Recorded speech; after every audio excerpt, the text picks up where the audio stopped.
रतनगढ़ नाम के गांव में आनंद अपनी माँ और पत्नी मैना के साथ रहता था। मैना देखने में बहुत खूबसूरत और व्यवहार कुशल थी, लेकिन वो अपने साथ कुछ खास दहेज लेकर नहीं लाई थी, इसलिए आनंद की माँ उसे पसंद नहीं करती थी।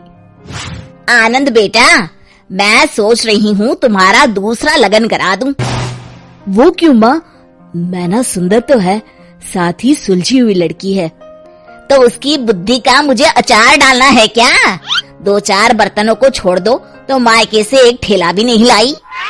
माँ, हमें किस चीज की कमी है? भगवान की दया से सब कुछ तो है। अरे समाज में रुतबा भी तो होना चाहिए ना। भगवती के बेटे की दुल्हन छोटा हाथी भरकर बर्तन भांडे लाखों के जेवर लाई है, और बहू देखने सुनने में भी ठीक ठाक है। होगी माँ, पर अब तो मैना ही आपकी बहू है। नहीं नहीं, मैं तो दूसरी बहू ही लाऊंगी। माँ, अब राजे महाराजे वाले जमाने गए।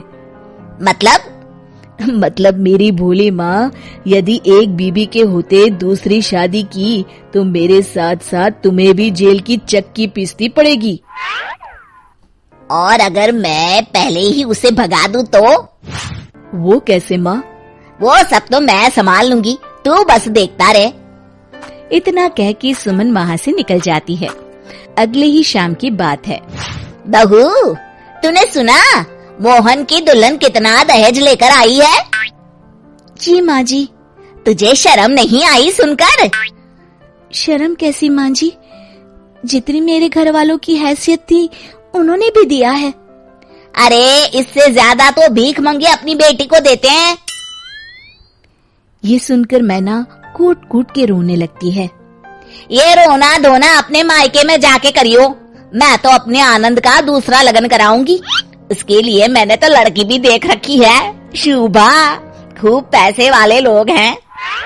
माँ जी, ऐसा ना कहिए, आप जो कहेंगी वो करूंगी मैं। सुमन ने बहू की एक ना सुनी, वो वहाँ से चली गई। रात को जब मैना और आनंद सोने लगे, सुनो जी। बोलो। माँ जी आपके दूसरे लगन की तैयारी कर रही हैं।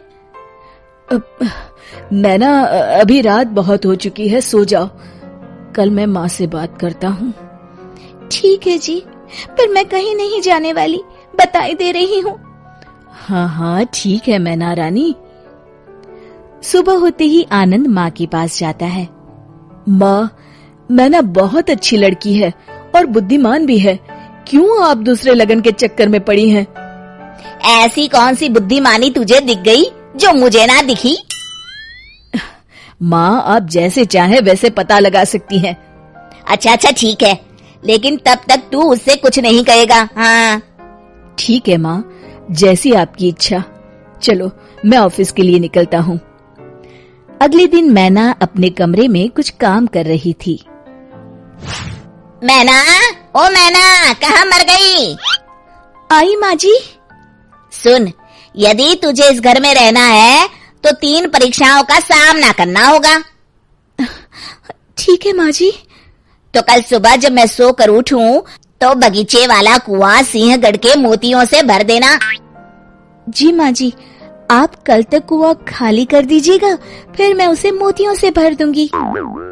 सास बहू की बुद्धि देखकर अवाक रह गई। फिर उसने पास में रखी टंकी की तरफ इशारा करके कहा, ये डलिया पकड़, कल इसी से पानी खींचकर इस टंकी को भर देना। जी माँ जी। मन ही मन मैना सोचती है, मैं सोने से पहले डलिया को रस्सी बांधकर कुएं में डाल देती हूँ। सुबह तक बांस की डलिया फूलकर पानी को अपने अंदर रोकने लायक हो जाएगी। अब मैना अपने कमरे में सोने चली जाती है। सुबह जब सास सोकर उठी तो बहू ने कहा, लीजिए माँ जी, जैसा आपने कहा था मैंने टंकी भर दी है। सासू माँ भरी टंकी और डलिया में भरा पानी देखकर सब समझ गई। पहले तो उनके मुख पर मुस्कुराहट आ ही गई थी, पर फिर गुस्से में बोली, हो तो होशियार, कल के लिए तैयार रहना। मैना रानी को पूरा विश्वास था कि वो जरूर सफल होगी। दूसरे दिन सुबह आनंद काम के लिए निकला। मैना, घर में चावल का एक दाना नहीं है, तुम बाजार जाकर एक बोरी चावल ले आना जरा। जी माँ जी, पैसे दीजिए।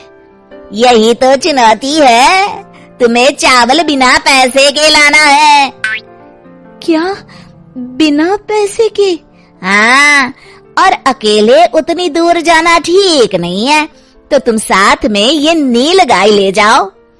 जी।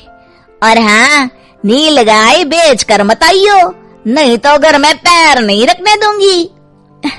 नहीं बेचूंगी माँ जी, आप निश्चिंत रहें। दोपहर को मैना ने सास को आवाज दी, माँ जी लीजिए, मैं चावल की बोरी ले आई। हाय हाय, कैसे उधार लाई क्या? नहीं माँ जी, नील गाय के बाल और सींग बेचकर। सास उसकी बुद्धिमानी देखकर फिर हैरान रह गई। ठीक है, अभी खाना बना, पेट में चूहे कूद रहे हैं। उसी दिन रात में मैना को बुलाकर सास ने कहा, सुन, कल मुझे राख की 2.5 हाथ की रस्सी बना के देना। राख की रस्सी? हाँ, सही सुना तूने, राख की रस्सी। मैना चुप रहती है। ये तेरी आखिरी परीक्षा है, अगर तू इसमें सफल होती है तो तू जो कहेगी मैं वही करूंगी। वो बिना कुछ कहे कमरे में चली जाती है। सुबह होती है और सासू माँ मन ही मन सोचती हैं, लगता है इसका कोई तोड़ नहीं मिला मैना रानी को, तभी तो सामने नहीं आई। चलो बढ़िया है, पिंड छूटा, अब मैं जाकर नहा लेती हूँ। उधर मैना ने एक बड़ी थाली में नाप कर 2.5 हाथ की रस्सी रखी और उसमें आग लगा दी, जिससे वो रस्सी राख की बन गई। जब कुसुम नहा कर आई, तभी मैना ने आकर धीरे से थाली रखते हुए कहा, माँ जी ये लीजिए राख की रस्सी।